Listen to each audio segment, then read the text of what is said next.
Все осколка, все разбито, все плиты разбиты. Чайник разбит. Кастрюля с едой с ужином разбита. На стенах еда. Kulgili joyi yo'q. Yana kulmayman degan-u.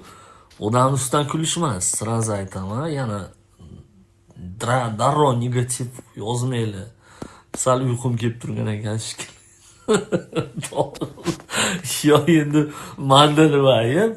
Induslarda ayb hammasi. O'ylash kerak edi-da. Induslarga joylashdan oldin induslarni men ko'rsatib kelyapman, ko'rga hassa qilib.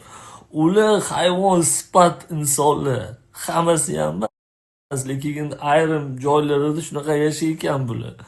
Bular isqirt yashashga, poyezdlarni tagida, atrofida, balchiq, botqoqlarda yashashga o'rgangan. Hozir men sizlarga bitta video joylayman. Gapira olmay qoldim. Tavba qildim. Kvartiraga bizni o'zbeklarni qo'ygisi kelmaydi bularni.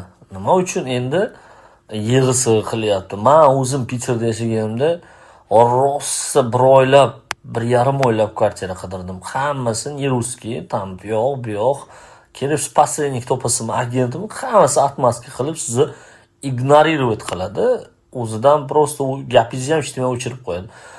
Bu sallaga jazo. Kulsa ham bo'lar edi aslida. Chunki odam ajratish